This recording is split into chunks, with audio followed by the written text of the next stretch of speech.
Bismillahirrahmanirrahim. Assalamualaikum warahmatullahi wabarakatuh. Alhamdulillah hamdan katsiran thayyiban mubarakan fih kama yuhibbu rabbuna wa yarda. Asyhadu an la ilaha illallah wa asyhadu an la ilaha illallah wahdahu la syarika lah wa asyhadu anna Muhammadan abduhu wa rasuluh. Allahumma sholli wa sallam ala Muhammad wa ala alihi wa sahbihi wa man walah. Amma ba'du. Alhamdulillah, segala puji bagi Allah atas nikmat dan taufiknya. Kita bisa berkumpul kembali pada siang hari ini dalam rangka membahas salah satu bab yang sangat penting dalam agama Islam, yaitu bab muamalah.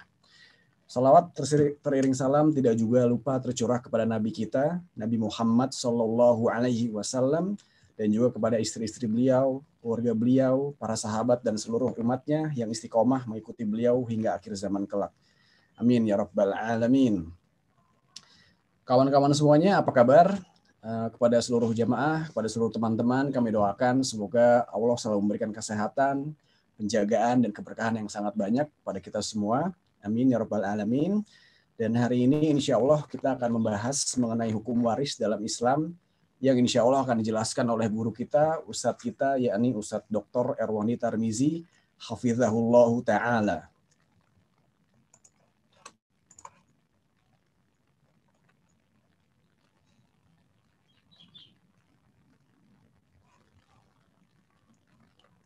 Nah, ini alhamdulillah Ustadz Erwani sudah hadir bersama-sama dengan kita melalui Zoom ini. Kita sapa dulu. Assalamualaikum Ustadz.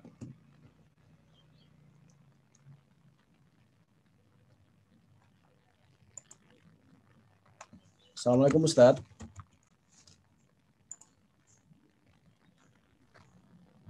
Assalamualaikum warahmatullahi wabarakatuh. Masya Allah. Apa kabar Ustadz? Alhamdulillah kabar baik. Alhamdulillah. Ini online dari mana nih Ustadz nih? Dari rumah. Oh, alhamdulillah. Ya. Ini alhamdulillah udah banyak nih Ustadz nih jamaahnya yang hadir nih Ustadz. Udah banyak itu berapa? Sekarang di Zoom ini udah 91 dan masih alhamdulillah masih bertambah terus.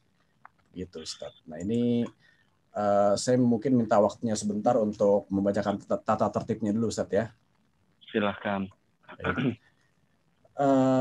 Baik, saya akan membacakan tata tertibnya dalam kajian hari ini. Pertama, untuk para peserta, harap suara untuk selalu dimatikan atau di-mute, dan khusus jamaah akhwat, mohon untuk mematikan suara dan juga videonya selama kajian berlangsung. Lalu kajian akan dipandu oleh saya sebagai host dan sekaligus membaca kitab yang akan diterangkan oleh Ustadz Erwani Tarmizi. Lalu materi kajian insya Allah akan dibagikan oleh panitia di kolom chat.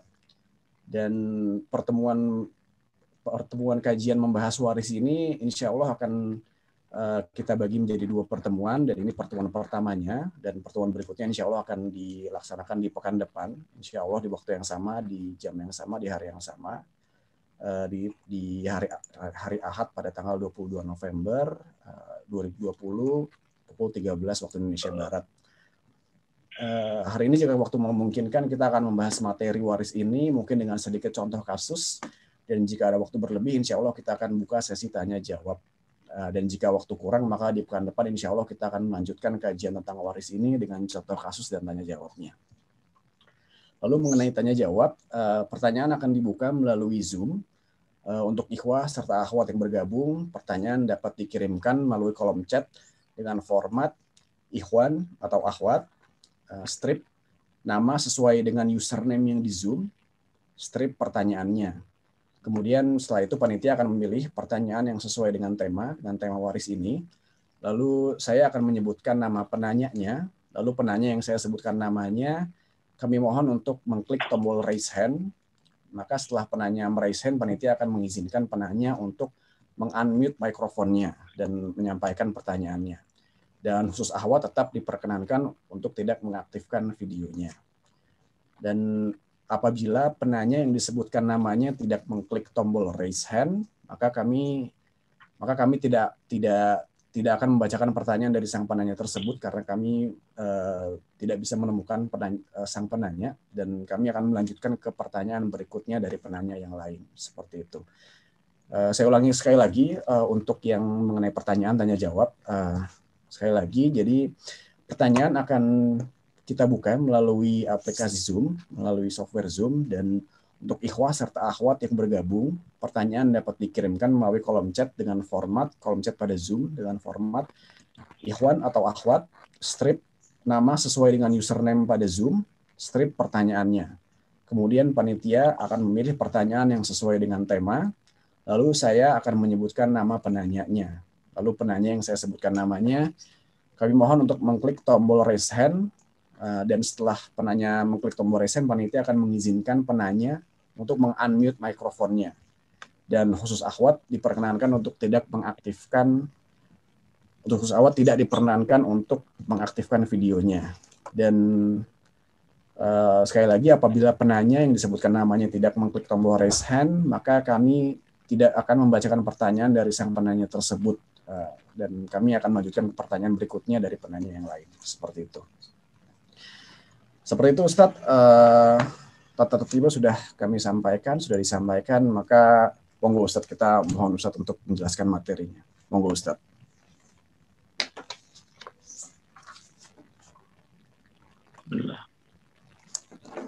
Assalamualaikum warahmatullahi wabarakatuh. Waalaikumsalam warahmatullahi wabarakatuh.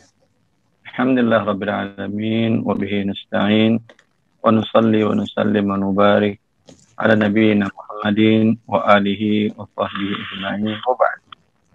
Ikhwani wa akhwati fillah, insyaallah beberapa saat ke depan kita akan mempelajari syariat Allah, suatu ilmu yang mulia yang Rasulullah SAW khusus memerintahkan kita untuk mempelajarinya.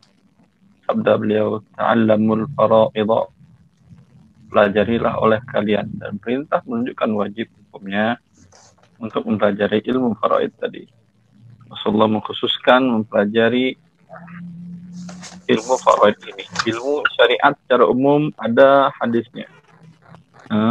Talabul ilmi fariidhah, menuntut ilmu hukumnya fardu. Khusus yang faraid ada lagi dalil khusus. Rasulullah memerintahkan kita untuk mempelajarinya. Ya, karena ilmu ini sangat penting. Dan dampak tidak mengetahui ilmu ini sangat fatal. Bisa berebutan antara adik dengan kakak, saling bunuh, merebutkan warisan. Antara anak dengan ibu saling menzalimi, berebut warisan. Antara bapak dengan anak bisa ribut memperebutkan warisan tadi. Sehingga hubungan yang paling dekat, hubungan antara bapak dengan anak, saudara dengan saudari, menjadi rusak gara-gara seorang muslim tadi tidak mengetahui syariat Allah dalam pembagian harta waris tadi. Bila dia mengetahuinya, tentu mereka akan selamat dari hal-hal yang seperti ini. Ini modul yang saya tulis, silahkan dibagikan oleh panitia seperti yang disampaikan tadi. Ya, silahkan diperbanyak, tapi bukan untuk komersil, untuk diberikan kepada kaum muslimin, kaum muslimat yang lain yang mau membaca dan mempelajarinya. Tetapi menurut saya kalau dia tidak ikut belajar langsung seperti di majelis ini, saya khawatir pemahamannya tidak terlalu baik akan modul atau materi ini. Sebetulnya pelajarannya tidak berat kalau kita konsentrasi dan mengerti hitung-hitungan matematika dasar, itu tambah, kali, bagi yang dasar. InsyaAllah dimudahkan oleh Allah Azza wa Jalla kita mempelajarinya. Tapi butuh konsentrasi sedikit. Ya. Tolong antum baca ilmu faraid. Baik Ustaz. Mungkin sebelumnya ini dulu Ustaz, ya, ada pengumuman untuk jamaah, minta tolong kepada para jamaah untuk kita share screen materinya di sini, namun tolong untuk tidak mencoret-coret di screen-nya, seperti itu. Terima kasih. Baik, saya bacakan Ustaz ya. Ilmu faraid atau waris. Definisi, faraid berasal dari kata faridotum minallah. Benar Ustaz ya? Begitu bacanya Ustaz. Faridotan. Oh, faridotam minallah. yang berarti ketentuan-ketentuan Allah tentang pembagian harta yang ditinggalkan oleh orang yang meninggal. Ya. Faridah bentuk tunggal, faraid bentuk plural atau bentuk jamak dari kata itu. Faridah artinya ketentuan. Kalau faraid artinya ketentuan-ketentuan. Allah yang menentukan bila seorang wafat untuk anaknya sekian bagiannya, anak perempuannya setengah kalau satu orang. Kalau anak perempuannya 2 atau lebih, 2/3 dengan syarat tidak ada anak laki-laki. Kalau ada anak laki ada anak perempuan dapat 1 bagian, anak laki-laki 2 bagian. Kemudian untuk ibunya dapat 1/6, ayahnya dapat 1/6 jika yang meninggal punya anak. Ini semuanya ketentuan ini ada dalam firman Allah Azza wa Jalla. Sehingga tidak ada ijtihad para ulama, tidak ada khilaf-khilaf seperti kalau kita belajar fikih ibadah, fikih sholat, fikih zakat, fikih puasa, fikih muamalah, dan lain-lain. Biasanya ada khilaf, ada beda pendapat. Kalau ini tidak akan ada beda pendapat, karena semuanya Allah yang mengatakan dalam Al-Quran. Ya. Hikmah ini agar kita sebagai makhluk tunduk dengan ketentuan Allah. Jangan cari-cari lagi cara pembagian harta yang lain. Ada seorang yang wafat. Ya. Afwan, ikhwan semuanya, mohon pertanyaannya disimpan, pertanyaan kasus masing-masing nanti Anda yang akan mengerjakan. Kita belajar teori, perhatikan dengan baik. Nanti saya sampaikan 1 atau 2 kasus. Nanti masing-masing kasus pribadi Anda buat. Anda selesaikan, itu yang kita bahas bersama. Ya. Itu maksud ilmu faraid ya. Maka terus akhi. Ya Ustaz. Urgensi mempelajari faraid. Memahami atau mentadabburi 14 dan ayat 107, memahami dan mentadabburi ayat 14 dan ayat 176 surat An-Nisa. Ada yang tinggal ini, dan ayat 11, 12, 13, 14, dan ayat 176 surat An-Nisa. Ayat-ayat ini, kalau Anda tidak mengerti ilmu faraid, itu bagaikan rumus. Tidak paham Anda maksudnya apa makna ayat ini. Maka, kalau Anda paham ilmu faraid, Anda bisa memahami makna ayat ini. Maka ilmu faraid bagian dari cara memahami salah satu makna firman Allah Azza wa Jalla ini. Ya. Terus yang kedua. Ya, urgensi kedua untuk mempelajari faraid yaitu agar kita taat kepada Allah yang terkandung dalam surat An-Nisa ayat 13. Baca ayatnya akhir terjemahannya ayat 13. Baik Ustaz.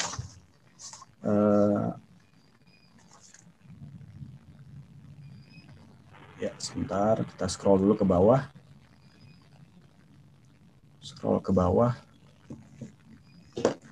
Ayat 13 ini baru 12 ya. Ini. Nah, ini. Ya, hukum-hukum tersebut itu adalah ketentuan-ketentuan dari Allah. Barang siapa taat kepada Allah dan Rasul-Nya, niscaya Allah memasukkannya ke dalam syurga yang mengalir di dalamnya sungai-sungai, sedang mereka kekal di dalamnya, dan itulah kemenangan yang besar. Ya. Orang yang mentaati Allah dalam pembagian waris. Kata Allah, antara anak laki dengan anak perempuan 1 bagian, anak laki-laki 2 bagian. Si wanita ini taat. Dia seorang anak perempuan. Bapaknya wafat. Dan ketika saudara laki-lakinya menawarkan, mungkin saudara laki-lakinya merasa nggak enak. Ya, kalau ingin dia menyampaikan bahwa dia 2 bagian, 2/3, sedangkan saudari perempuannya 1/3. Ya. Wajib dia sampaikan bahwa untuk saudarinya 1/3, buat dia 2/3. Dan saudari ini wajib taat kepada perintah Allah. Ya. Maka saudari tadi Bang atau Kak, hak saya kata Allah hanya 1 bagian, sedangkan abang yang laki-laki 2 bagian. Ya, saya taat dengan aturan Allah ini. Ya, memang di dunia dapat harta lebih dikit dari saudara laki-lakinya, dari anak laki-laki. Tetapi karena ketaatannya kepada Allah, Allah memberinya ganjaran apa? Di ayat itu Allah mengatakan, Allah masukkan dia ke dalam surga. Ya akhi, semua kita tahu orang yang paling nikmat hidup di dunia ini, sekali dicelupkan kepada neraka, lupa dia bahwa pernah hidup 100 tahun dalam keadaan nikmat yang luar biasa. Dan sebaliknya, orang yang paling sengsara hidup di dunia, dalam umur 100 tahun dari awal sampai akhir, dia tidak pernah merasakan enaknya hidup. Lalu kemudian dicelupkan oleh Allah 1 kali celupan ke dalam surga.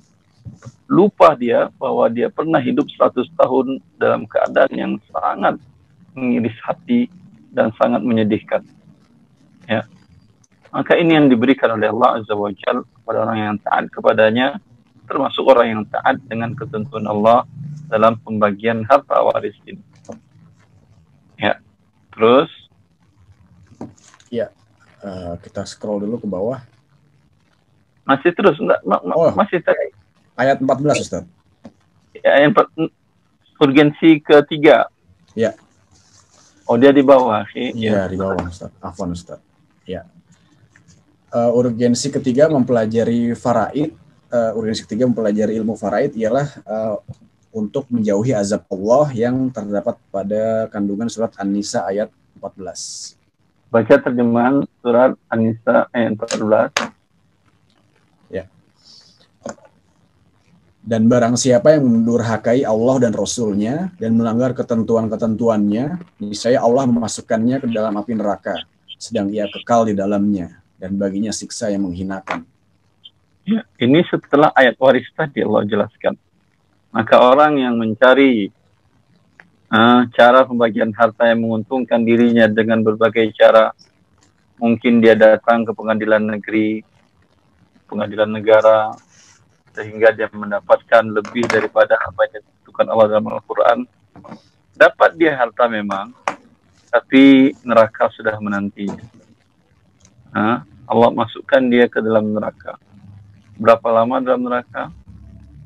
Selama-lamanya, Ustaz. Dalam ayat tadi selama kekal di dalamnya. Kekal di dalamnya itu 1.000.000 tahun masih cukup? Lebih lagi, Ustaz. Belum. 1 triliun tahun selesai sudah urusannya? Belum, Ustaz. Belum. Itu belum kekal namanya. Kekal itu tidak berakhir. Maka rugi kita demi mencari dunia yang sedikit. Kita korbankan hidup yang sesungguhnya nanti setelah di alam akhirat. Ya, yang keempat.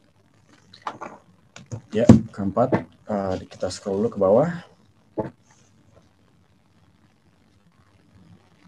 Ya, urgensi keempat untuk mempelajari ilmu faraid, ilmu waris ialah menghindari memakan harta anak yatim yang terkandung dalam surat An-Nisa ayat 10. Ini tidak ada di atas. Tidak saya masukkan dulu.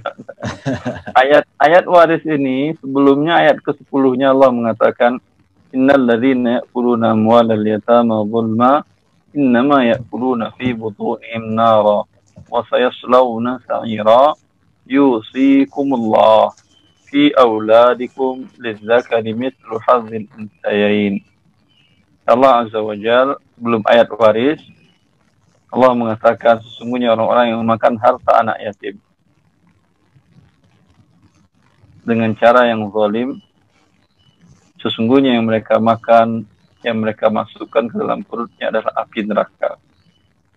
Kemudian mereka sendiri pun nanti akan terjun ke dalam neraka, dimasukkan ke dalam neraka. Ya. Lalu ayat setelahnya Allah jelaskan tentang ayat waris. Apa hikmah di balik ini? Apa munasabahnya? Apa kesesuaian antara ayat sebelum dengan ayat setelahnya, ayat 10 dengan 11? Ya. 11 tentang waris, yusikumullah.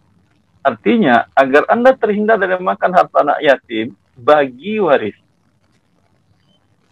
Dalam kasus umpamanya, seorang bapak dikarunia Allah rezeki yang banyak, baru menikah dengan istrinya dan punya anak, alhamdulillah umpamanya 1 anak laki-laki, baru berumur 3 tahun, qadarullah si bapak tadi wafat. Ya, si bapak wafat.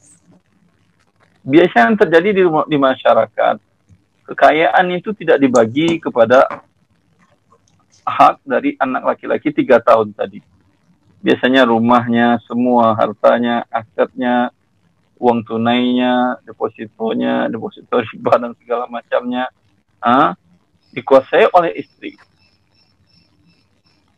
Ya, kalau istri tidak menikah, mungkin masih bisa dia mempertahankan untuk tidak makan harta anak yatim.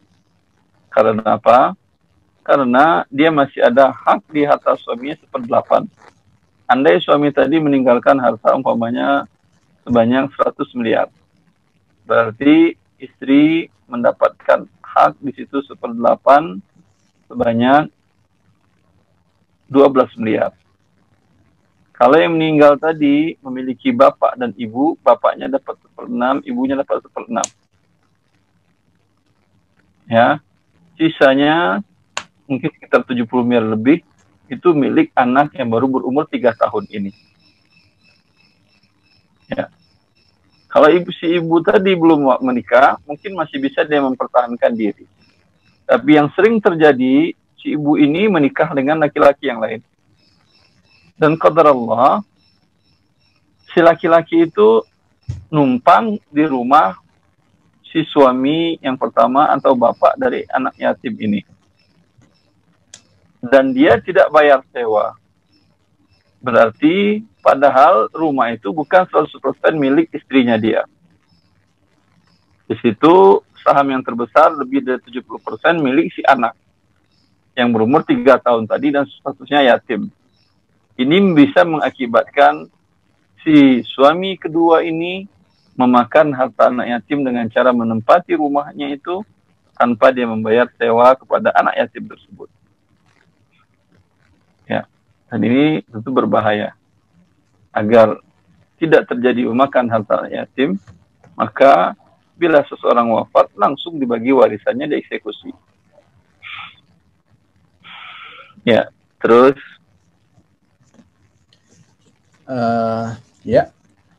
berikutnya tujuan atau ahdaf dari mempelajari ilmu waris, yakni yang pertama membagi harta kepada yang berhak secara adil, karena Allah mensifati dirinya di akhir ayat waris, Allah Maha Mengetahui lagi Maha Bijaksana.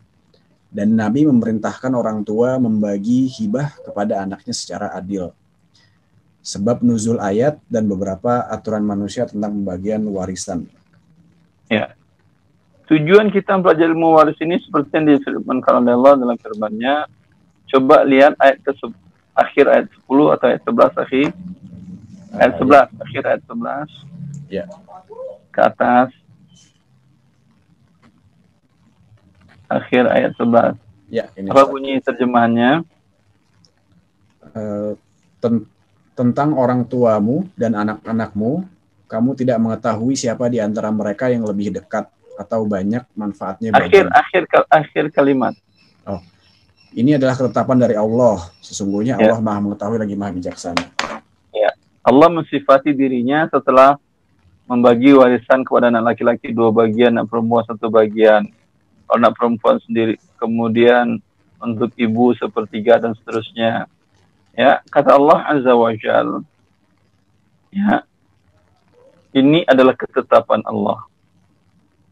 Dan Allah Maha Mengetahui lagi Maha Bijaksana. Yang Maha Bijaksana, keputusan dan ketetapannya adil atau zalim? Adil, Ustaz. Pasti adil. Jelas. Maka jangan pernah mencari-cari cara aturan bagi waris selain yang Allah tentukan dalam Al-Quran ini. Ya, kalau di sebagian daerah bahwa harta warisan semuanya itu anak perempuan, anak laki-laki tidak dapat. Begitu aturan adatnya. Lalu dia bawa ke majelis adat agar dia dapat. Memang dia dapat di dunia, tapi Allah ancam dia masuk neraka tadi.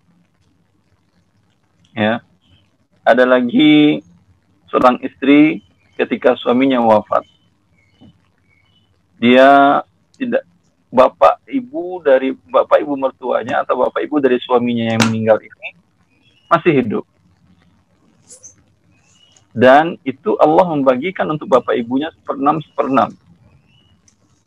Untuk istri malah 1/8.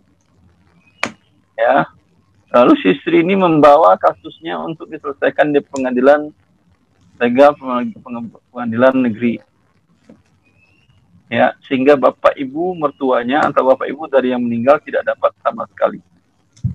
Ini aturan di Indonesia karena mengikuti aturan barat.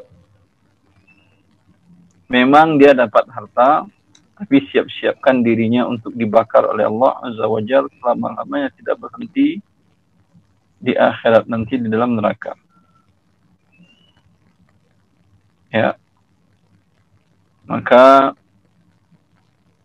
aturan yang paling adil adalah aturan Allah Azza wa Jalla. Ada aturan lagi di tempat yang lain, bahwa aturan adatnya yang dapat hanya anak laki-laki, anak perempuan tidak dapat. Dan ketika ayat ini turun, aturan di bangsa Arab sebelumnya, bahwa yang dapat waris itu adalah anak laki-laki saja, anak perempuan tidak dapat. Karena menurut logika mereka di masa itu, yang berperang adalah anak laki-laki. Laki-laki. Yang mencari nafkah adalah laki-laki. Maka laki-laki yang berhak mendapatkan yang anak perempuan tidak dapat sama sekali. Maka dalam kasus Abdullah bin Rawaha, ketika Abdullah bin Rawaha wafat, maka istrinya mengadukan kepada Rasulullah SAW, ya Rasulullah, bapak dari anak perempuan saya, yaitu suaminya berarti, wafat jihad bersamamu di jalan Allah bersamamu ya Rasulullah. Dan paman anak ini, saudara dari bapak mereka yang meninggal, dari saudara Abdullah bin Rawaha, mengambil semua harta Abdullah bin Rawaha. Dan engkau tahu ya Rasulullah, bahwa orang Arab tidak mau menikahi seorang wanita yang tidak punya harta. Ya. Lalu Rasulullah SAW tidak bisa menjawab. Karena itu adalah kebiasaan yang berlaku di bangsa Arab jahiliyah di waktu itu. Maka kemudian turun firman Allah Azza wa Jalla, yusikumullah fi auladikum lizzakari mithlu hadzal unsayain. Allah mewasiatkan kepada kalian bahwa bila seseorang wafat, harta warisannya anak laki-laki dapat 2 bagian, anak perempuan mendapatkan 1 bagian. Ya, itu sebab ayat itu turun. Maka jangan dibuat sebaliknya lagi, di sebagian tradisi ada anak perempuan saja yang dapat. Ini berarti ingin menentang Allah Azza wa Jalla. Ya, dan sebaliknya ada di sebagian tradisi adat anak laki-laki tertua yang dapat. Ada pengadilan negeri di Indonesia bahwa yang dapat hanya istri dan anak-anak, bapak dan ibu dari meninggal tidak dapat. Ini tidak benar. Ya, itu tidak adil. Terus. Ya, kita scroll ke bawah. Ya, tujuan kedua dari mempelajari ilmu waris ialah dengan mempelajarinya, dengan mengamalkannya, demikian akan erat hubungan kekerabatan, karena di saat hidupnya orang yang meninggalkan warisan, jika kesulitan, hidupnya wajib dibantu oleh para pewaris. Hal ini terkandung dalam firman Allah di surat Al-Baqarah ayat 233.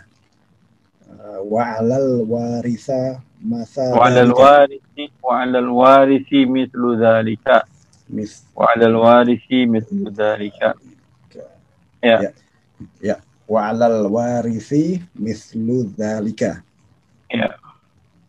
dalam mempelajari ilmu waris ini, karena ketika dia masih hidup, antara orang yang saling mewarisi itu ada tanggung jawab. Sehingga pada ahli fikih, diantaranya mazhab sebagian para ulama, mazhab Hambali, ketika dalam permasalahan siapa yang boleh menerima zakat dan siapa yang tidak,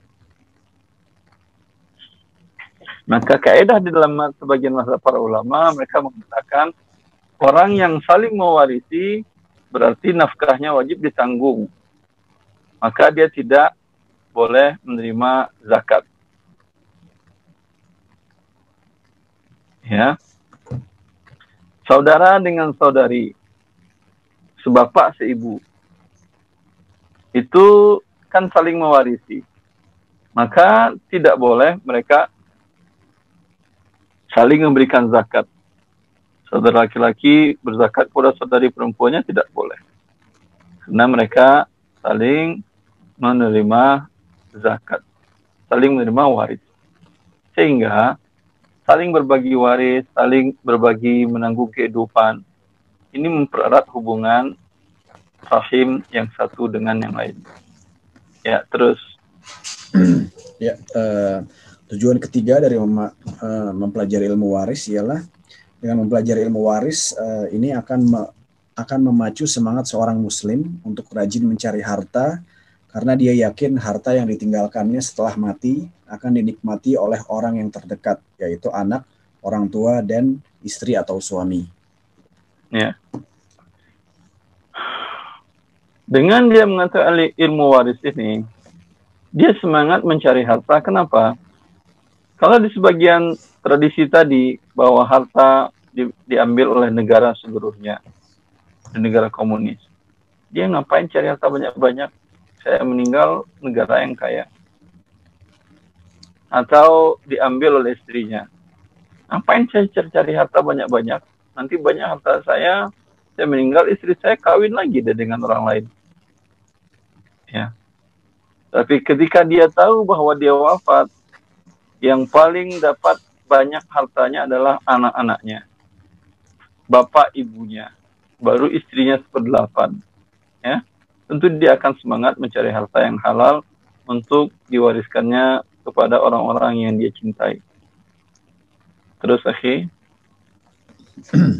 Ya, dalam hadis Sa'ad bin Abi Waqqas, Rasulullah SAW bersabda, sesungguhnya engkau jika meninggalkan ahli warismu dalam keadaan kaya, lebih baik daripada engkau tinggalkan mereka dalam keadaan miskin. Menadahkan tangan kepada manusia, sesungguhnya setiap harta yang kau nafkahkan karena Allah, engkau akan diberi ganjaran, sampai-sampai sesuatu yang kau suapkan ke mulut istrimu. Muttafaqun alaih. Terus. Lalu mengenai kapan harta warisan dapat dibagi. Ini penting. Ya, kapan harta warisan dibagi? Terus. Ya, saat seorang muslim meninggal, sebelum warisan. Saat seorang muslim meninggal. Masih dulu. Kapan warisan dibagi? Saat seorang muslim meninggal. Ketika masih hidup tidak ada bagi-bagi waris. Jelas.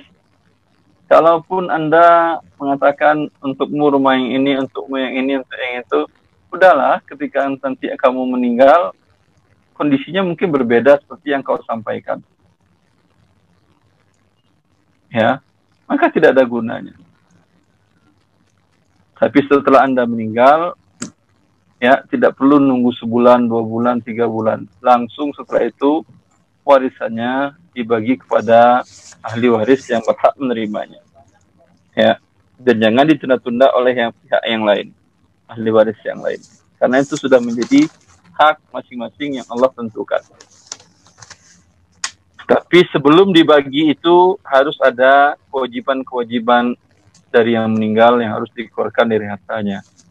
Terus, ya, sebelum warisannya dibagi harus dikeluarkan terlebih dahulu kewajiban berikut secara berurutan. Yang pertama, hutang kepada manusia seperti hutang rumah, kendaraan, dan lain-lain. Ini bersumber dari hadis Abu Qatadah. Sholatkan saudara kalian yang berhutang. Ini hadis riwayat Abu Daud dan sanadnya sahih. Ya. Bila seseorang wafat, langsung ketika itu utang-hutangnya dibayar. Mungkin ada rumah yang belum selesai, kendaraan yang belum, utang perusahaan dibayarkan, semua hutang-hutangnya dibayarkan. Habis hartanya, sudah tidak ada bagi waris lagi. Ya. Dan kalau hutangnya lebih besar daripada harta yang ditinggal, apakah wajib bagi anak istrinya untuk atau suami dan anak-anaknya wajib membayarkannya? Tidak. Tidak ada kewajiban mereka. Dalam hadis Abu Qatadah yang masyhur tentang jenazah yang dibawakan untuk disolatkan, Rasulullah mengatakan, hal alaihi dain, apakah jenazah ini punya hutang? Dijawab oleh salah satu yang hadir, betul ya Rasulullah, 2 dinar. Rasulullah mengatakan, sallu ala sahibikum, salatkan saudara kalian yang berhutang ini, saya tidak mau nyolatin. Artinya syafaat saya tidak berguna karena dia masih ada hutang kepada manusia yang harus dia bayar. Ya, Rasulullah di waktu itu tidak menanyakan mana anaknya, mana istrinya, bayar hutangnya ya. Mintakan kamu minta berapa tadi 2 dinar, minta ke istrinya ya, ke anak enggak. Atau mana saudaranya, enggak. Ya, Rasulullah hanya mengatakan saya enggak mau nyolatin.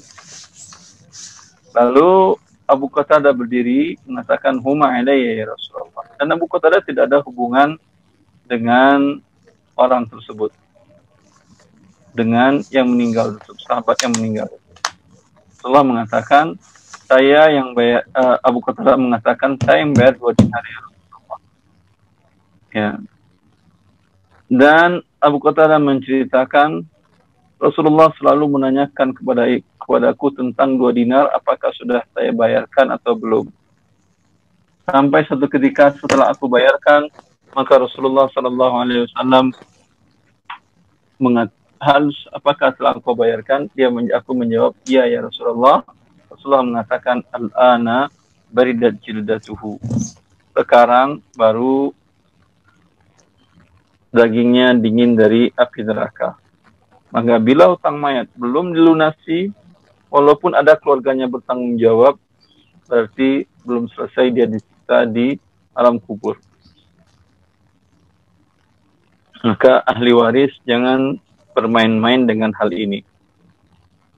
Terkadang sebagian hadis mengatakan, saya mau kembangkan dulu harta orang tua kami meninggal ini sehingga jadi banyak, baru saya bayar hutangnya. Anda kembangkan kalau untung masih mending, tapi tetap orang tua Anda, walaupun Anda untung mengembangkannya, orang tua Anda tetap akan disiksa di dalam kuburnya. Bayarkan secepatnya, jangan kembang-kembangkan. Ya, apalagi kalau rugi umpamanya. Hal lebih berbahaya. Masalah nanti Anda nggak dapat apa-apa, ya alhamdulillah. Rezeki Allah luas. Ya, terus. Ya, jadi tadi sebelum warisan dibagi, harus dikeluarkan lebih dahulu hutang sang mayit kepada manusia. Ya, pertanyaan tadi belum terjawab, akhi. Kalau hutangnya lebih besar daripada harta yang ditinggal, jawabannya tidak ada kewajiban bagi ahli waris membayarkannya. Ya. Lalu kewajiban siapa? Ya kewajiban dia. Dia tanggung di akhirat dengan membawa pahalanya. Kalau ada pahala. Kalau dia tidak, dia tanggunglah dosa dari orang yang memberikan dia hutang tadi. Maka jangan gampang-gampang berhutang di dunia ini kalau aset tidak cukup menutupinya dan tidak ada keinginan untuk membayarkannya. Ya, seperti itu. Kalau di masa Rasulullah, itu negara yang bayar. Ya, tetapi kan kita hidup di dunia lain sekarang, di mana itu tidak terjadi negara yang membayarkan hutang rakyatnya. Maka itu kewajiban bagi anak istri, bagi ahli waris lain tidak ada. Ya, itu kalau hutang lebih besar daripada harta yang ditinggal. Terus. Ya, setelah itu sebelum warisan dibagi juga harus dibayarkan biaya penyelenggaraan jenazah si mayat. Ya, biaya penguburan, berapa biaya kuburannya dibayarkan. mandinya, kafannya bayarkan. Ya, terus. Ya, setelah itu sebelum waris dibagi harus juga membayarkan hutang kepada Allah seperti zakat, haji, kafarat dan lain-lain. Sumbernya ialah dari hadis Ibnu Abbas. Hutang kepada Allah wajib dibayar. Lalu seseorang ada dari hadis Ibnu Abbas, seseorang menanyakan tentang saudarinya punya hutang nazar haji setelah wafat. Hadis riwayat Bukhari. Lalu ada hadis Ibnu Abbas juga, seseorang menanyakan tentang ibunya punya hutang puasa setelah wafat. Ini hadis riwayat Muslim. Ya. Hutang kepada Allah seperti zakat atau haji atau kafarat sumpah dan lain-lainnya atau nazar, ya, itu dikeluarkan sebelum harta warisan tadi dibagi. Terus yang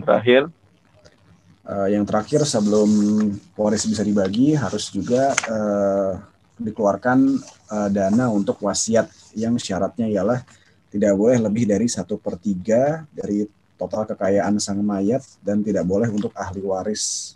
Ya, ada waris, ada wasiat, ada hibah. Kalau hibah, seseorang memberikan kepada orang lain seketika dia masih hidup dan diserah terimakan pada saat dia masih hidup juga. Itu namanya hibah. Ya, boleh untuk anak-anak, untuk istri, boleh. Untuk orang tua, boleh. Cuman kalau untuk anak-anak, kalau bapak yang menghibahkan, wajib adil. Kalau satu diberikan hibah, yang lain pun diberikan hibah. Itu hibah. Saudara menghibahkan kepada saudarinya, mungkin rumah, mungkin kendaraan, boleh. Ya, serah terima di waktu hidup. Itu namanya hibah. Kalau wasiat yang punya harta tadi mengatakan, ini rumah ini menjadi milikmu, wahai adikku, ketika saya wafat. Selagi saya masih hidup, kamu mau pakai silahkan.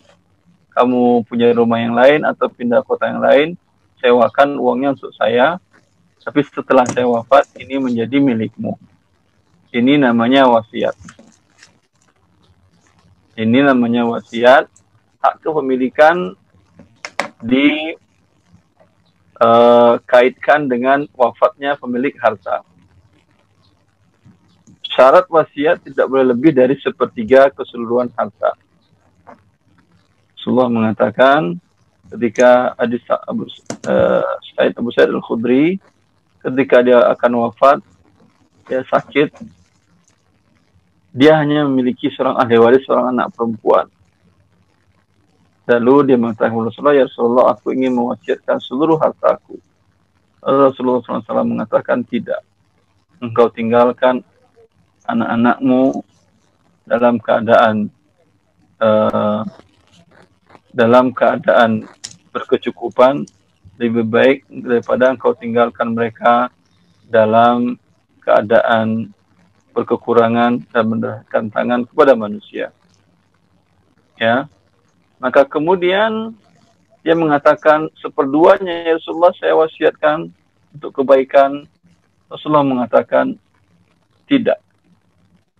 1/3-nya ya Rasulullah aku wasiatkan untuk kebaikan, mungkin untuk bikin masjid atau untuk para fakir miskin dan seterusnya. Rasulullah mengatakan as-sulus wa sulusu katsir. 1/3 boleh, walaupun 1/3 itu pun masih banyak. Ya, maka bila seseorang pernah dulu mengatakan rumah saya yang ini atau mobil saya yang ini, kalau saya wafat jadikan rumah tahfiz Quran dan mobilnya untuk antar jemput anak-anak yang tahfiz Quran. Ya, itu wasiat namanya. Ketika dia wafat dihitung nilai rumah dan kendaraan mobil roda 4 tadi. Hitung kalau dia lebih dari 1/3 keseluruhan hartanya, maka tidak bisa ditunaikan wasiatnya lebih dari 1/3. Kalau kurang dari 1/3, alhamdulillah dia punya unit yang lain, yang rumah ini dengan kendaraan paling harganya 300 juta atau 500 juta lah. Ya, sedangkan dia punya aset unit yang lain dan kendaraan yang lain dengan nilai semuanya 2 miliar. Berarti itu semuanya kurang dari 1/5 ya, atau 1/5, maka dia boleh ditunaikan wasiatnya yang ini.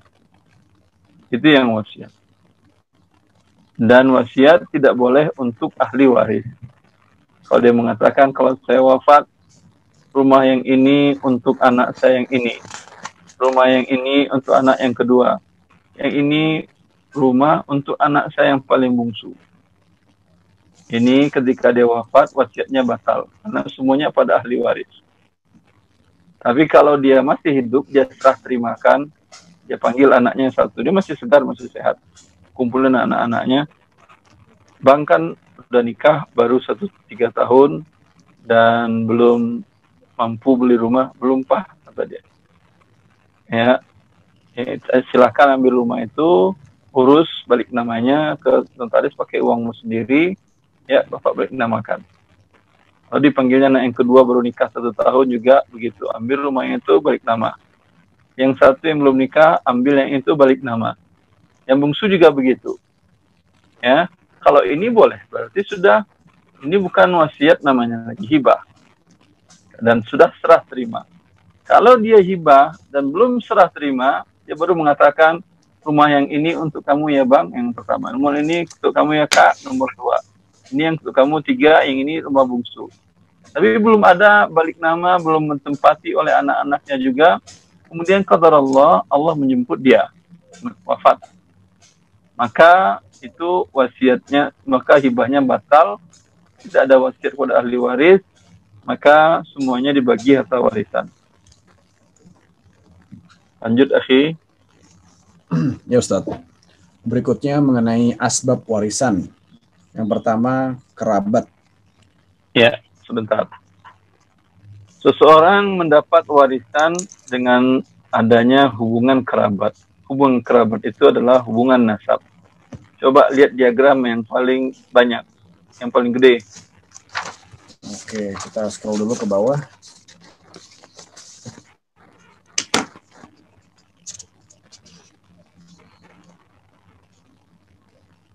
Ya ini, betul. Ya. Betul ini.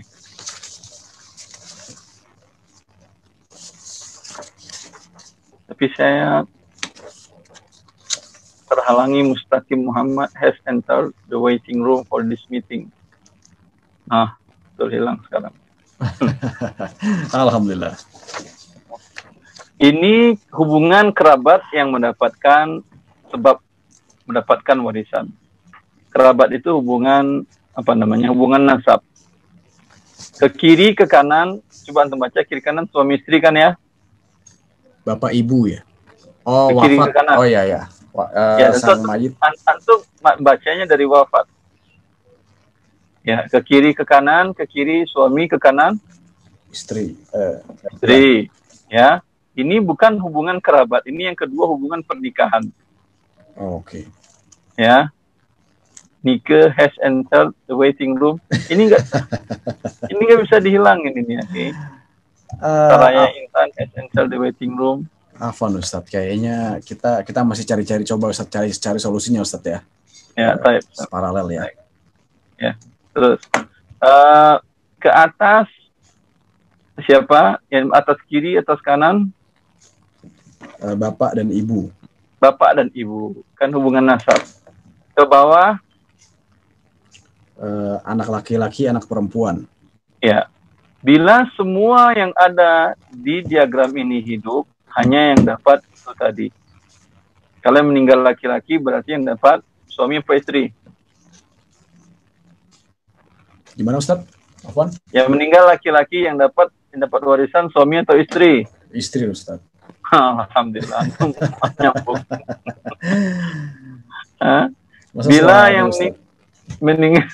Bila yang meninggal seorang perempuan, yang dapat istri apa suami? Suami Ustaz. Suami. Yang wajib dapat juga anak laki-laki, anak perempuan, bapak dan ibu dari yang meninggal ya. Ya.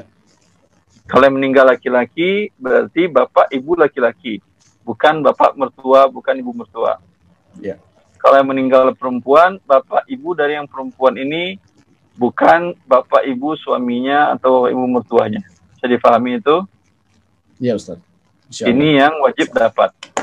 Adapun ke atas, ke samping kiri, ke samping kanan yang lainnya, ini bila tidak ada yang di bagian terdekat ini. Afwan sebentar, akhi. Iya, Ustaz.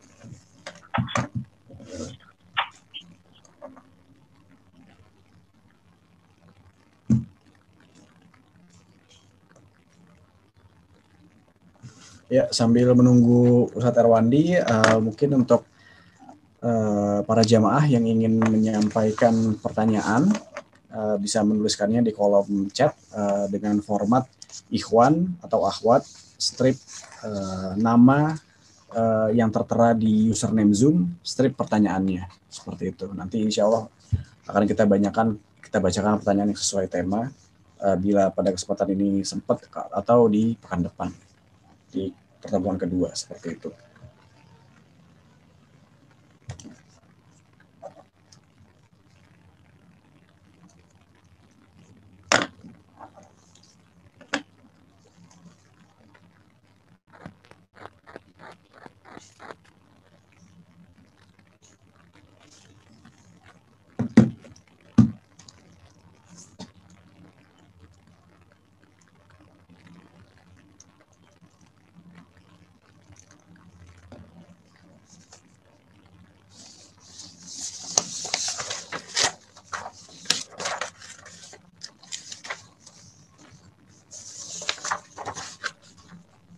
Assalamualaikum, silakan. Waalaikumsalam. Ya, seperti itu ya tadi. Ya. Ini yang dapat warisan semuanya. Terus ke bawah tadi pernikahan sudah. Oke, kita scroll ke atas lagi. Berarti tadi bila seseorang suami wafat, antara dengan istrinya masih ada hubungan status suami istri. Kalau sudah cerai tidak saling mewarisi. Ya. Teruskan ke atas tadi lagi sebab waris. Ya, kita scroll ke atas.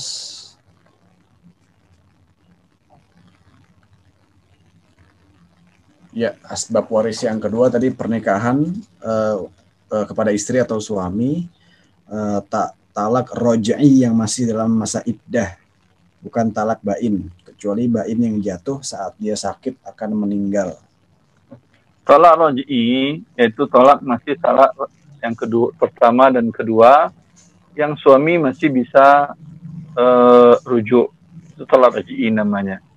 Bila suami mentalak istrinya sekali, kemudian qadarullah wafat dan istri belum selesai iddahnya. Masalah iddah ada khilaf ulama, apakah 3 kali suci atau 3 kali haid. Anggap kita pakai mazhab Syafi'i 3 kali suci. Baru 1 kali suci dia si laki-laki wafat. Maka ini statusnya masih istri, masih dapat warisan. Atau si perempuan yang wafat. Maka yang laki-laki tadi statusnya masih suami, dia dapat warisan dari istrinya. Itu talak raj'i. Bukan talak bain. Talak bain itu talak sudah 3 kali talak. Talak yang ketiga, ya, talak pertama kemudian rujuk lagi, habis itu kemudian qadarullah ribut lagi, talak lagi yang kedua, kemudian ribut lagi, talak yang ketiga. Pada talak yang ketiga sudah dijatuhkan wafat salah seorang, maka sudah tidak saling mewarisi.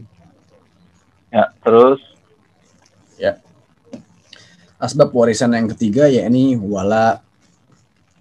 Wala itu adalah budak yang dimerdekakan oleh tuannya, maka tuannya bisa menerima warisan bila ahli waris yang lain tidak ada. Terus ya, asbab warisan yang keempat ialah luqotah. Seorang dalilnya dari hadis riwayat Abu Daud, seorang wanita mendapat warisan dari budak yang dimerdekakannya, anak pungut dan anak li'an. Hadis riwayat Abu Daud ini jumhur. Hadisnya tidak sahih. Ya. Sebagian ulama anak pungut bisa menerima warisan, tapi mayoritas ulama mengatakan hadisnya tidak sahih. maka tidak ada hubungan waris antara anak pungut dengan bapak yang memungutnya. Terus Ya. Berikutnya, poin berikutnya yakni mawani atau penghalang waris. Yang pertama, membunuh yang mewarisi. Dalilnya dari hadis riwayat Abu Daud, pembunuh tidak mendapatkan warisan.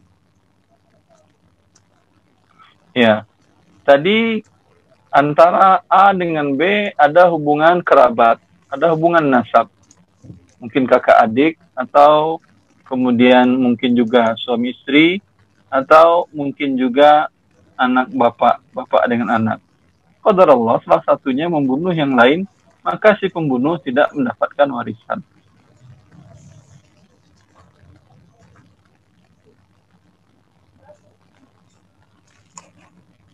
Terus, Ya, penghalang waris yang berikutnya, yang kedua ya ini berbeda agama. Dalilnya hadis Rasulullah SAW bersabda, Muslim tidak mewarisi kafir dan sebaliknya. Muttafaqun alaih. ya, terus, Lalu penghalang waris yang ketiga yakni murtad atau orang yang tidak sholat. murtad yang keluar dari agama Allah, dari Islam, maka tidak saling mewarisi. Apakah yang tidak sholat saling mewarisi? Di sini ada khilaf para ulama. Mayoritas para ulama mengatakan iya, karena berdasarkan hadis Rasulullah, perjanjian antara kita dengan orang kafir adalah sholat. Dalam meninggalkannya, dia sudah bukan muslim lagi. Ya. Kemudian siapa yang mendapat hak warisan? Ahli waris. Siapa saja ahli waris? Ada dua bentuknya, ashabul furud dengan asobah. Coba lihat diagram setengah, 2/3, 1/4, 1/8. Coba lihat akhi, pindahkan. Ya. Ini, ya, ini. Ini 1/2, 2/3, 1/4, 1/8, ada lagi 1/3, 1/6, satu lagi. Iya ini, 1/6, 1/3. Kemudian di bawah asobah. Yang dua halaman ini, halaman yang sebelumnya dengan halaman ini, coba antum pelajari dulu, teliti dulu masing-masing. Nanti setelah 5 menit, saya datang kembali, saya keluar sebentar. Ada kepentingan yang sangat mendesak. Ya, nanti Siap, kita Ustaz. diskusikan. Ya, Baik, Ustaz. Assalamualaikum. Waalaikumsalam warahmatullahi wabarakatuh. Ya, mungkin bisa kita scroll ke atas. Ya, sambil menunggu Ustadz Erwandi kembali, kita bisa pelajari dulu slide yang ini. Dan kita kasih waktu 3 menit ya, karena Ustadz Erwandi tadi izinnya 5 menit. 3 menit, baru kita ke slide yang berikutnya.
Ya, kita coba scroll ke bawah sekarang ya, ke halaman yang berikutnya.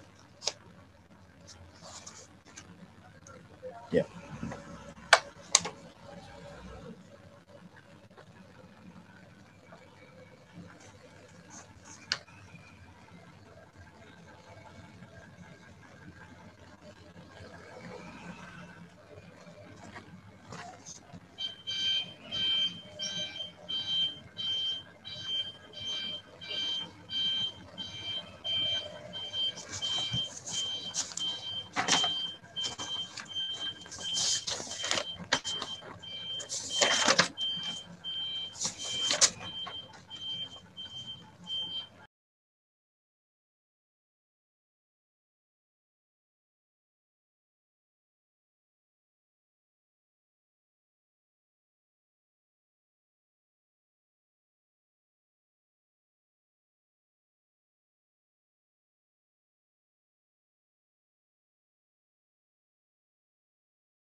Assalamualaikum. Waalaikumsalam warahmatullahi wabarakatuh, Ustaz. Sebentar. Iya, Ustaz.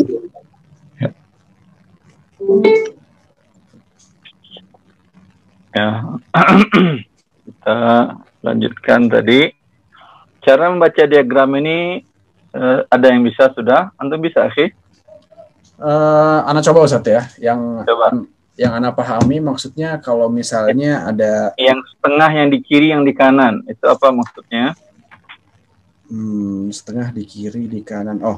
Mungkin ini Ustaz, Anda pahamnya ini kalau misalnya ada kasus, ada kondisi satu nih, misalnya si mayat tidak ada anak. Nah, ini berarti baru kita lihat nih di diagram ini mana kolom, mana mana tulisan-tulisan yang si Mayat tidak ada anak, nah itu berarti pembagiannya. Jadi Ada gitu masalah. Ya? Nggak ada masalah. Bukan. Oh, bukan Ustaz ya. Afwan Ustaz. Ini di sini diagram yang dapat setengah. Jadi ini kalau para ulama kita menulis seperti ini dalam buku-buku waris mereka. Siapa yang dapat setengah, apa syaratnya? Siapa yang dapat 2/3, apa syaratnya? Siapa yang dapat 1/4, apa syaratnya? Siapa yang dapat 1/8, apa syaratnya? Siapa yang dapat 1/3, apa syaratnya? Siapa yang dapat 1/6, apa syaratnya? Begitu mengikuti firman Allah dalam surat An-Nisa ayat 11-13 seperti itu kan, bahwa kata Allah, anak laki-laki 2 bagian, perempuan 1 bagian, dan seterusnya. Suami kalau istri tidak punya anak, kata Allah, dapat setengah. Kalau punya anak, dapat 1/4. Ya, maka ini cara bacanya. Anda lihat, umpamanya pertama, bila seseorang wafat, Anda lihat statusnya dengan si mayat. Kalau di sini berarti sebelah kiri suami yang dapat setengah. Jelas itu suami. Coba antum pindahkan kursor ke suami. Bisa antum? Enggak. Kita coba. Di tangan antum atau bukan ini? Di tangan panitia yang lain, Ustaz. Pada ya, panitia minta tolong. Itu suami. Ini. Itu suami ya. Berarti yang meninggal istri atau perempuan atau laki-laki? Istri, Ustaz. Perempuan. Kapan suami dapat setengah? Lihat syaratnya di kanan. Di kanan bunyinya apa? Si mayat tidak ada anak. Berarti tidak ada anak, si perempuan atau si suami laki-laki ini? Si perempuan, Ustaz. Ya, perempuan ini tidak punya anak, baik dengan suami yang ini ataupun suami sebelum-sebelumnya. Nah, paham? Ya, kalau dia punya anak dengan suami sebelumnya, kemudian qadarullah suami meninggal atau dia cerai, nikah lagi dengan suami yang kedua, iddahnya selesai. Kemudian di suami yang kedua dia wafat, dan dia punya dengan suami kedua tidak sempat punya anak, dengan suami pertama punya anak. Berarti suami ini bukan dapat yang setengah, pindah dia ke yang 1/4 di bawah. Ada suami di bawah? Ya, begitu. Syaratnya dapat 1/4 apa? Si mayat ada bila anak. Si mayat ada anak. Mayat berarti istri atau suami? Istri. Perempuan. Ya, begitu. Bisa kan cara bacanya? Maka ketika seorang meninggal, yang pertama meninggal seseorang. Siapa ini yang ada masih hidup? Bapak ibunya masih hidup. Tulis bapak ibu. Kemudian suaminya masih hidup, suami. Anaknya, apakah dia punya anak dari suami sebelumnya atau tidak? Kalau tidak, dari suami ini punya anak, punya. Kalau sebelumnya ada, itu statusnya sama. Bila seorang perempuan wafat ini punya anak dari suami sebelumnya dengan suami sekarang, antara anak dari suami yang pertama dengan anak suami kedua, statusnya sama-sama anak, sama bagiannya laki-laki sama bagian laki-laki, perempuan sama bagian perempuan. Tidak ada beda. Ya, lihat umpamanya ada anak, berarti ada anak. Nanti setelah ada ini orang, ada bapak, ada ibu, ada suami, ada anak laki, ada anak perempuan. Ya, baru dia masuk ke diagram ini berapa hak bagian masing-masing.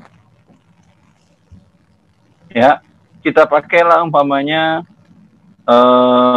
contoh umum ya, yang semuanya hidup. Coba buka halaman Word kosong, akhi. Nanti kita pindahkan ke yang tadi, Word kosong. Tulis umpamanya Ibu Fatimah wafat. Jangan Fatimah aja. Ibu Fatimah dan pusing lagi. Fatimah wafat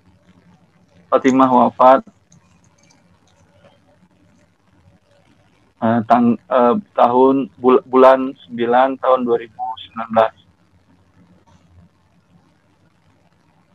Ya. Saat dia wafat, bapaknya masih hidup. Tulis ke bawah bapak. Kemudian ke bawah lagi ibu masih hidup. Ibu. Dan alhamdulillah dia sudah menikah, suami masih hidup, suami, tulis bawah suami. Kemudian tulis lagi anak laki-laki 1 orang, angka 1 dulu, anak laki-laki, angka 1 di depan ya. Kemudian anak perempuan anggap 1 juga, 1 anak perempuan. Ya, kita sudah dapatkan ini. Dia punya saudara laki-laki, punya segala macam, tidak dapat. Bila yang ini hidup, bapak dengan anak laki-laki hidup, maka semua yang garis nasab yang banyak di diagram tadi itu tidak dapat satupun juga. Jelas sampai di sini? Ya, sekarang kita ingin tahu bapak bagiannya berapa ya? Ya memang dapat tahu bagiannya berapa? Ibu bagiannya berapa ya? Suami bagiannya berapa ya? Anak laki-laki bagiannya berapa? Anak perempuan bagiannya berapa? Buka yang diagram tadi, pembagian setengah seperempat tadi. Cari kata bapak. Cari kata bapak. Mana diagramnya? Di yang seperempat ada bapak? Nggak ada, Ustaz. Bapak di bawah ya? Seperempat. Tidak ada. Di bagian 1/6 ada bapak. Halaman surat selanjutnya. Kita scroll ke bawah. Ya. Ada, Ustaz. Ada bapak. Apa syarat bapak dapat 1/6? Si mayat ada Baca, anak. tolong. Ya. Sekarang Ibu Fatimah ini punya anak kan ya? Ya. Punya anak laki 1, perempuan 1. Kemudian apa lagi syaratnya? Jika ada anak laki hanya 1/6.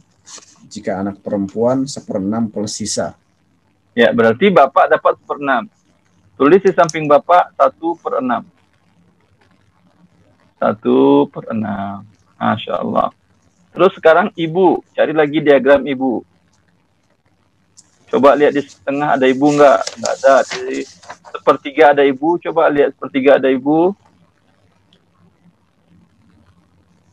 Tidak ada, Ustaz. 2/3 tidak ada ibu. Di 1/3 ada ibu itu sebelah kanan. Oh iya, ada, Ustaz. Ada apa syaratnya? Syaratnya tidak ada anak atau cucu dari si mayit.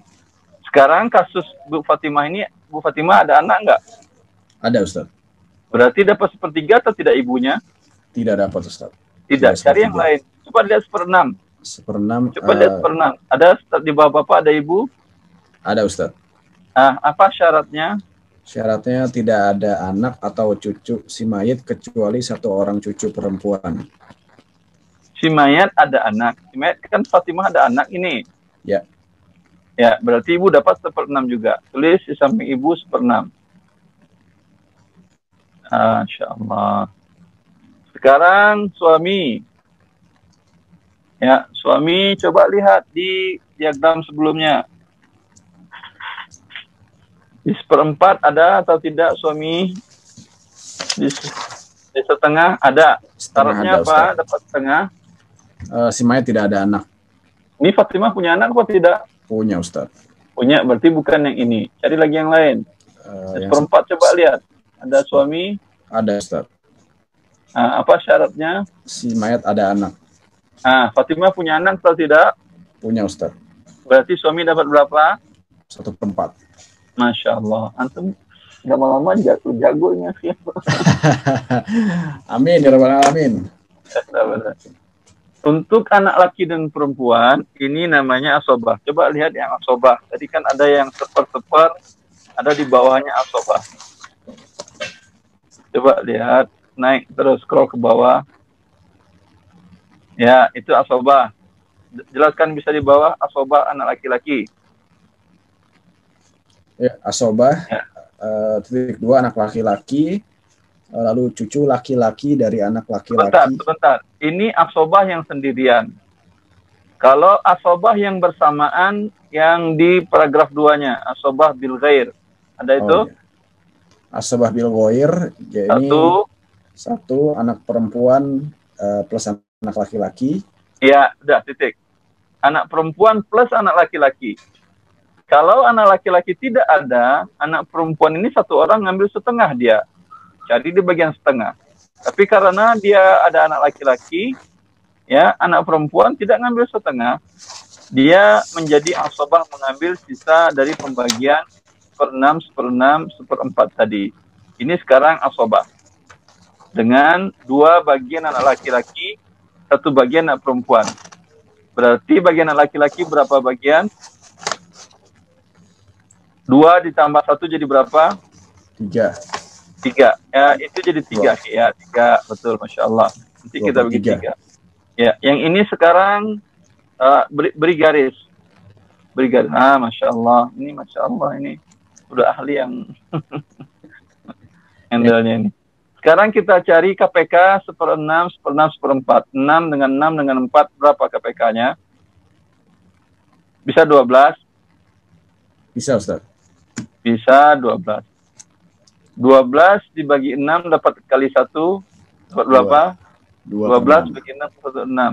12 bagi 4 kali 1 3. Kita yang asobah sisa. Kita tambahkan 2, 2, 3 jadi berapa dia? 4. 8, 7 kan ya? 12 kurang 7 dapat berapa? 5, Ustaz. 5. Berarti asobah dapat 5. Jelas? 5 akan dibagikan kepada 3 bagian sebelah kiri yang anak laki dan anak perempuan. Kan 3 bagian tadi kan ya? Iya. Ya. 3 dikalikan dengan KPK yang 12. Berarti berapa hasilnya? 36. Semuanya dikali 3. 3 kali bagian bapak 6, 3 kali 2 6, 3 9. Yang ketika sampai di asobah anak laki-laki kan dapat 2 bagian. 5 dikali 2 berapa? 10. 10, dapat 10. Yang perempuan 1 bagian yaitu 5-nya, berarti 5. Pas 36 ini. Dijumlahkan coba 6, 6, 9, 10, 5. Pas 36? Pas, Ustaz. 36. Alhamdulillah. Berarti betul. Alhamdulillah. Kita perkirakan Bu Fatimah hartanya berapa? Tentu dihitung. Bu Fatimah ikut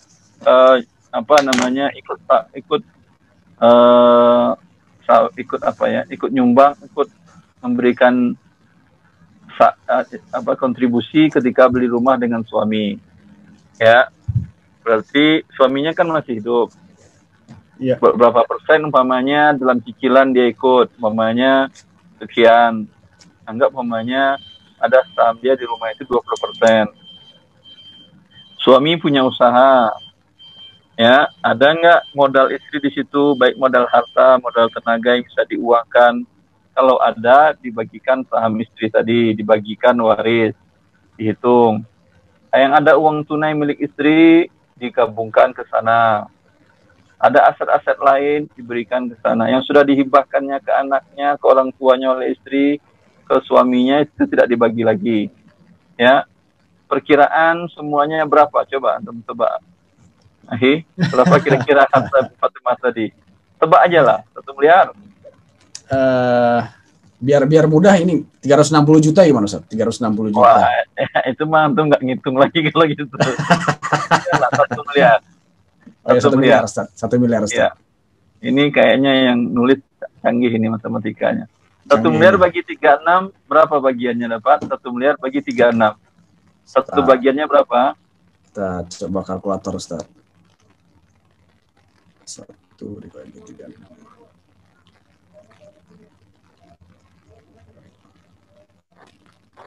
167 juta, Ustaz. 27 ya, 127. Ini kok langsung saja dia udah canggih nggak tanpa perintah? Ikut perintah dong. Kok jalan sendiri? Sebentar dulu. 1 miliar bagi 36 berapa dapatnya, berapa rupiah? 27,7 juta, Ustaz. 27,7 juta. Ya. Buatkan di atas 36 itu add angka add gitu, add atau ya angkanya 27 juta. Sekarang tinggal masing-masing 27 kali 6, 27 kali 6, 27 kali 9, 27 kali 10, 27 kali 5, nanti pas selesai 1 miliar. Ya. Jelas sudah? Ya. Itu kalau yang bisa diuangkan. Kalau yang tidak mau diuangkan, umpamanya kata bapak ibu dari Fatimah katanya kasihan, itu anak masih kecil, masih SD, masih SMP. Kalau rumah kamu dibilangnya ke suaminya, ke mantunya, Mas, itu memang Bapak tahu Bapak ada hak di situ sama Ibu. Kami tahu hak dari harta Fatimah ada. Cuman kalau Mas mau jual untuk memberikan eksekusi uang ke kami, tentu nanti kalian tinggal di mana. Kalau ke suaminya bilang, Alhamdulillah Pak, saya juga punya uang, kita nilai Pak, saya bayarin hak Bapak sama Ibu. Bapak sama Ibu kan sudah lanjut. Siapa tahu ini uang warisan Fatimah bisa membantu Bapak Ibu untuk lebih dekat kepada Allah. Kata suami dari Fatimah rahimahullah tadi. Umpamanya dinilai 1 miliar, dapat Bapak Ibunya berapa tadi, 167 juta, 167 juta. Berarti dua-duanya 300 apa itu? 334 juta, Ustaz. 334 juta. Kata suaminya ini, menantunya ini, Alhamdulillah tabungan saya cukup untuk bayarin uang Bapak Ibu. Berarti saham Bapak Ibu di rumah sudah tidak ada ya. Tidak di perusahaan yang kami miliki juga tidak ada, yang lain-lain tidak ada, tidak. Kata dia. Ya udah, ini 334 ya. Ya. 334 juta. Betul Bapak Ibu mau beramal soleh, mau bersedekah, infak kan bagus. Ya, seperti itu.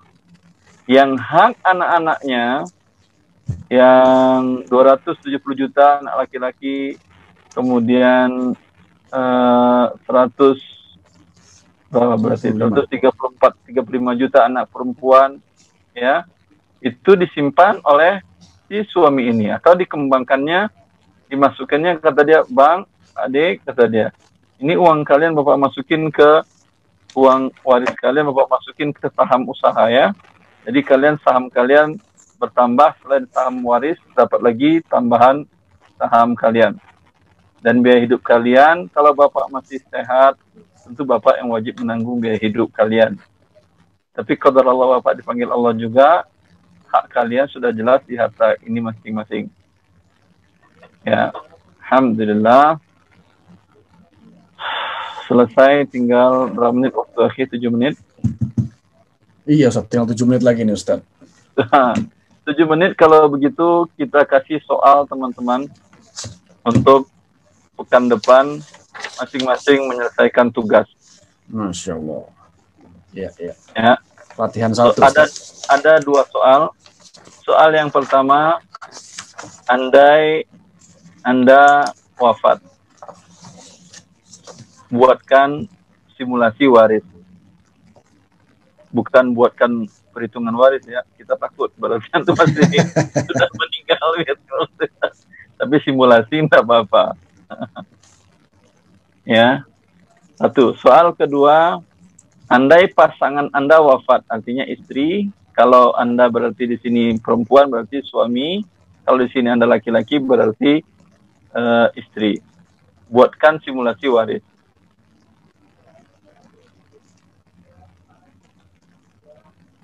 Bagi peserta kajian ini yang masih bujangan, yang belum menikah, laki dan perempuan, tugasnya adalah andai bapaknya wafat atau andai ibunya wafat. Buatkan simulasi waris.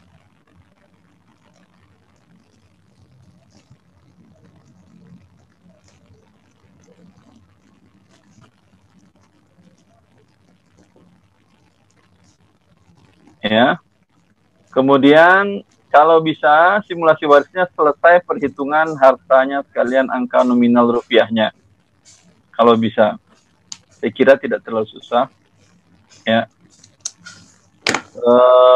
Kemudian dikumpulkan sehari sebelumnya. Itu yang nanti kita bahas di pekan depan. Dikumpulkan Ustaz ya? Masya Allah. Ya iya, dikumpulkan nanti. Besok Anda jadi tim penilai juga. Masya Allah. Ya. Allah baik.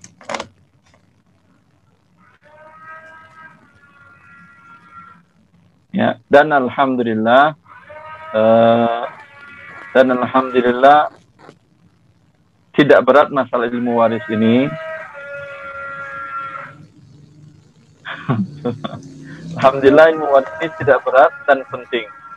Dan tidak ada hitung-hitungan yang berat tadi kita kan ya. Dan alhamdulillah saya pernah mengajarkan ilmu waris ini kepada anak-anak saya sendiri.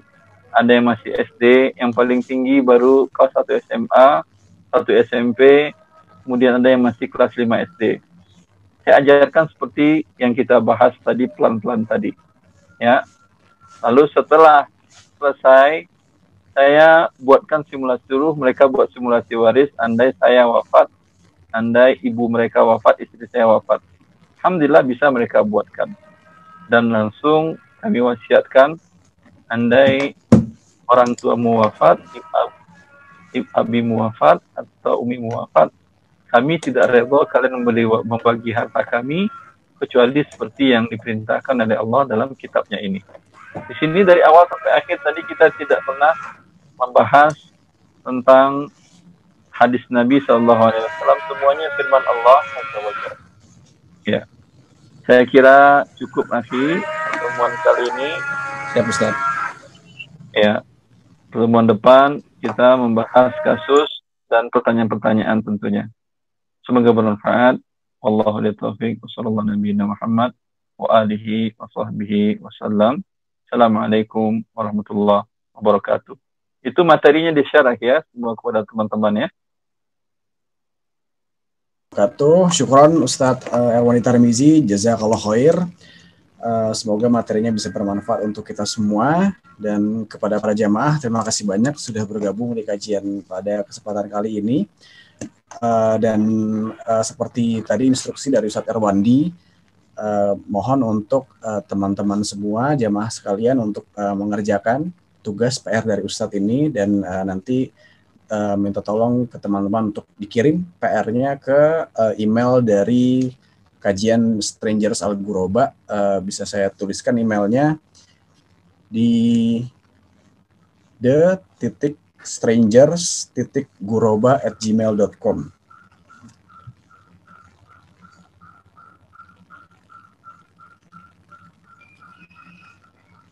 Ya, ini yang di atas ini ya.